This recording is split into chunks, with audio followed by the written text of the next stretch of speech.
Delang block कार्यालय परिसर में रविवार दिन राज्य सरकार अंत्योदय गृह योजना नामक यह योजनार शुभारंभ होइछि। माननीय मुख्यमंत्री मोहन चरण माझी द्वारा कलाहांडी आभासी माध्यम योजनार सीधा प्रसारण करा। विधायक आश्रित पट्टनायक महाप्रभु श्री जगन्नाथ प्रतिमूर्ति में प्रदीप प्रज्वलन करने सहित नड़िया भांगी शुभारंभ करते। अतिरिक्त जिलापाल शरतचंद्र महापात्र, ब्लॉक अध्यक्ष Basanti Sahu, BDO Kshitish Behera, assistant executive engineer Subrat Kumar Barik समेत ब्लॉक समस्त कर्मकर्ता, सरपंच, समिति सभ्य, हिताधिकारी माने उपस्थित थे। प्रथम दिन में अंत्योदय गृह योजन डेलांग ब्लॉक सिंह बरमपुर पंचायत व्यतीत अन्य 20टी ग्राम पंचायतर 141 जन हिताधिकारी विधायक कार्यादेश बंटन करथिले। एही योजन प्रत्येक हिताधिकारी को 1,20,000 टंका दिया सहित अन्य योजनार समन्वय करा विभिन्न आवश्यक पूरण कर। स्वच्छ भारत मिशन को शौचालय, उज्ज्वल योजनार रंधन गैस, जल जीवन मिशन स्वच्छ पानीय जल, सौभाग्य योजनार विद्युत संजोग आदि जगाई दिया। जीवन यापन पर सब आवश्यक सुविधा जगाई दिया। केवल सेतिक नुहे, एही योजन हिताधिकारी मानक जातीय ग्रामीण निश्चित कर्मनियुक्ति योजन 90 ରୁ 95 दिन पर्यंत अणकुशली श्रमिक मानक पारिश्रमिक सह काम जगाई दिया। ओडिशार विभिन्न जगह तथा आम डेलांग पिपिल गरीब निरीह लोक मैंने जो अपेक्षा करते तार अंत होगा जाऊँगी।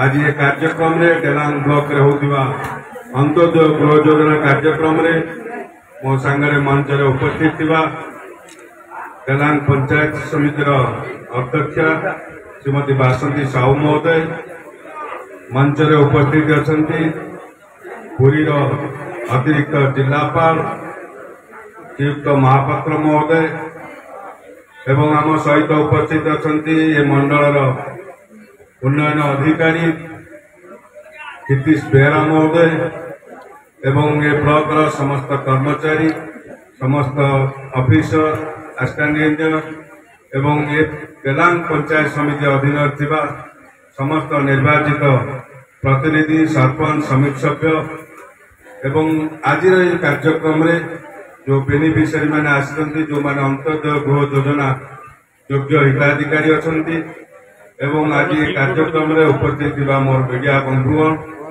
एवं डेलांग अंचल आसीथिबा समस्त नेतृत्व समस्त को आज मैं शुभ अवसर रे आपण मान को समस्त को प्रणाम जनाऊँगी, स्वागत करुचे कार्यक्रम को।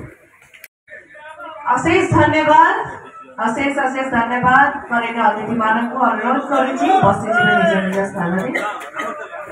आम 141 जन हिताधिकारी को अंत्योदय योजना गृह जोगे दौचु प्रथम पेज एवं ये योजना आम ब्लॉक रे डेलांग ब्लॉक रे जेते योजना हिताधिकारी रही समस्ते आवेदन करेंगे, इनक्वारी कर निश्चित भाव में यही कैटेगोरी हिताधिकारी मानक समस्त अंत्योदय गृह योजना जोगे दिज्व एवं बाकी ये कैटेगोरी बाद जो मैंने रोचान प्रधानमंत्री आवास योजना पे प्रति ग्राम इनक्वारी चली निश्चित भाव में आउ गोटे मास इनक्वारी टाइम अवधि बढ़ा जाए।